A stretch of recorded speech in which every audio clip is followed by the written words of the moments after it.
राम राम मंडळी, तुमचं नवीन व्हिडिओमध्ये स्वागत आहे. तर आज आपण संध्याकाळचं निघालेलो म्हणजे कुठं तर आज निघालेलो आपण वीरच्या यात्रेला. कारण की आज पहिलाच दिवस वीरच्या यात्रेचा होता. त्यात लागणार ते आज देवाचे लग्न. त्यामुळं दरवर्षी इथले आपल्या रूमवर जे कार्यकर्ते जातातच यात्रेला, म्हणलं आज आपण पण यांच्यासोबत जावं. कारण की आपला जाण्याचा योग नव्हता झाला. त्यामुळे आपण पण डायरेक्ट आता ह्यांच्याबरोबर आलो डायरेक्ट वीरला. आपण दुपारी जाणार होतो तसं खरं म्हणजे अनिकेत शेट आणि मी. पण शेट म्हणले सगळे कार्यकर्ते रूमवरचे म्हणले की आम्ही संध्याकाळी जाणारच आहे. मग चालतंय म्हणलं. असं पण काय दिवसा काय नसतंच तिथं. देवाचे लग्न रात्रीच लागतात 12च्या पुढं. मग डायरेक्ट आपण आलो इथं. मस्तपैकी गेल्या पहिलं वर गेलो. देवाच्या काट्या बघा डायरेक्ट देवाच्या गाभाऱ्यात येत होत्या. त्यामुळं कसं वातावरण एकदम असं मस्त होऊन चाललेलं. असं जवळजवळ जसं देवाचे लग्न येत होते तसं हळूहळू उत्सुकता वाढतच चाललेली की नक्की काय असतं देवाचे लग्न, कसं असतं, काय असतं नक्की ते बघण्याची म्हणजे जे व्हिडिओ बघून जे असं वाटत होतं ना ते आपल्याला साक्षात असं म्हणजे समोरासमोर मला बघायचं होतं. त्यामुळे माझी ज्या उत्सुकता होती ती अशी वाढतच चालली होती. त्यामुळे फायनली आपण डायरेक्ट इथून बघा काट्यात चालल्याच होत्या. म्हणून आता म्हणलं काट्यात चालल्यात मग आपण पण हळूहळू काट्यांसोबत आत निघावं म्हणलं. कारण की परत गर्दी एकदा झाली की आत जाता येणार नाही. एवढं तर चांगलं कळलेलं, कारण ह्याच्या अगोदर कधी आलो नव्हतो. पण हे गर्दी बघूनच जाणवत होतं मला सगळं.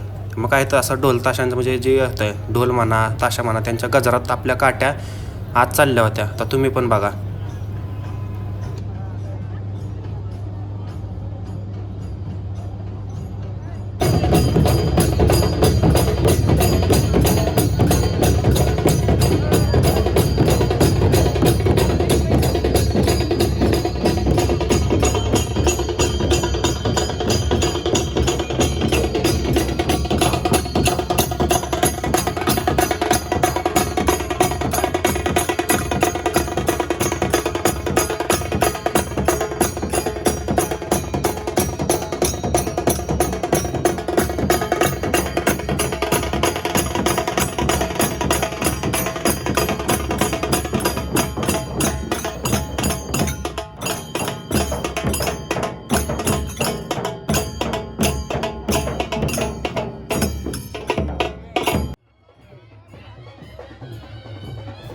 फायनली आपण बघा आत एंट्री केली. आत एंट्री केल्या माणसांना जिथं जागा गावल तिथं आपापली जागा पकडून ठेवली. त्यात आपल्याला काय जागा बी गावत नव्हती आणि पोरं बी गावत नव्हती. कारण व्हिडिओ काढायच्या नादात सगळे आपले कार्यकर्ते कुठं गेले आपल्याला सोडून काय समजलंच नाही. पण नंतर ना या कोपऱ्यात बघा एकानं हातवर केला आणि शेटनं म्हटलं इथं ये. मग काय त्यांच्यापाशी नंतरनं गेलो आणि त्याच्या अगोदर म्हटलं तुम्हाला बाकीच्या गोष्टी सगळ्या दाखवायच्या बघा. असं देवांच्या काट्या बघा इथं मंदिराला आणून टेकवल्या जातात सगळ्या. आणि जेव्हा सगळ्या काठी एकत्र आत येतात तेव्हा मंदिराला पूर्ण राऊंड मारून बघा समोरच्या बाजूला येतात. आणि जे पहिली जी मानाची काठी म्हणली जाते ती कोडीतकरांची काठी अशी म्हणली जाते बघा.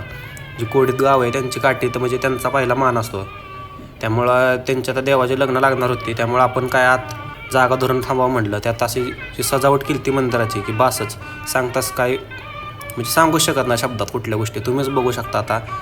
शार्प्या म्हणा, लाईटनिंग म्हणा, फुलांनी म्हणा, असं मस्त मंदिर सजवलं होतं बासच. त्यात हे भाविकांच्या उत्सुकता काय विषयच खोल. त्यात अशी गर्दी झाली की एवढा चेंबलं होतं बासच. काय आता तुम्हाला सांगू एवढी गर्दी म्हणजे की बोलताच सोय नाही. मग काय हळूहळू आपलं म्हटलं कुठनं तरी जागा काढावी आपल्याला.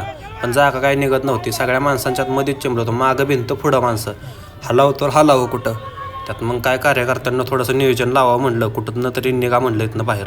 त्यात सगळे चेंबलं होतं. त्यामुळे आपल्याला पण निघता येत नव्हतं. कारण पाय आपलं पूर्णपणे खाली गुंतून राहिलं होतं. जाऊ द्या म्हटलं हळूहळू कसं तरी निघू आपण इथून म्हटलं.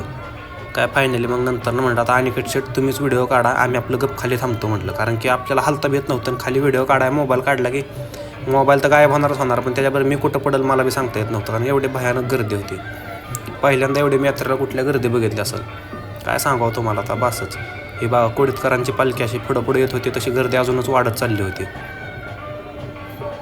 कारण की आता देवाच्या लग्नाचा टायमिंग होत चाललेला. त्यामुळं भाविकांची पण अशी म्हणजे जी गाय असते ती खूप अशी जास्त पद्धतीनं चालली होती. हे बघा यांची असं म्हणजे पूर्ण असं वाजवत गाजवत पालखी इकडे येते बघा. एका साईडला येऊन थांबते की लगेच मग देवाचे लग्न लागायला सुरुवात होते. आजी सोनियाचा दिनो वर्ष अमृताचा घडू. आजी सोनियाचा दिनो वर्ष अमृताचा घडू. अशीच अवस्था प्रत्येक क्षणात रक्ताची आज झालेली आहे. त्या क्षणाची त्या सोहळ्याची आपण सर्वजण आतुरतेने वाट पाहताय. तो सोहळा तो समिती.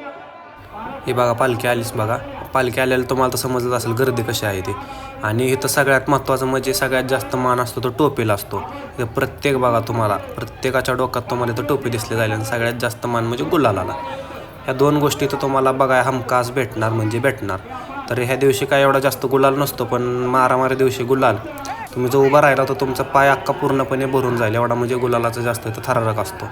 त्या देवाची लग्न बघा आता चालू होणार होती, त्यात आपल्याला काय थोड्या वेळेस नंतरनं म्हटलं आपल्याला इथनं काय खाल्लं जमणार नाही, मग नंतरनं थोडंसं पोलिसांना सहकार्य करून आपण इथनं डायरेक्ट आता वर चढणार होतो, कारण की खाली आपल्याला आता श्वास घ्यायला जागा राहिली नव्हती, एवढी गर्दी झाली ती खाली, अमाप गर्दी. त्यामुळं हळूवारपणे इथनं निघावं म्हणलं आणि वरती जो कमान आहे त्या कमानीच्या वरती जाऊन बसणार होतो बघा आपण. आता इथनं बघा वरती चढलो थोड्या वेळात, तोपर्यंत चढतोय तोपर्यंत अनेक शेटला आपण मोबाईल दिलताच, त्यांना म्हटलं तोपर्यंत तुम्ही काहीतरी थोडंसं शूटिंग काढा.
फायनली आपण बघा अतोनाट प्रयत्नानंतरनं आपण फायनली वर चढलो बघा. वर चढल्यानंतर जो व्ह्यू दिसत होता, हा मस्त. त्यात देवाची लग्न चालू झालतीस. आता इथून पुढे तुम्हीच बघा, मी काय जास्त बोलत नाही.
शांतता राखा. कृपया शांतता राखा.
तर मंडळी, तुम्हाला कशी वाटली देवाची लग्न नक्की कमेंट करून सांगा. व तुम्ही मित्र म्हणतो अवश्य एकदा दरवर्षी एकदा तरी तुम्ही ह्या यात्रेला नक्की भेट द्या. चला भेटू पुन्हा पुढच्या व्हिडिओत.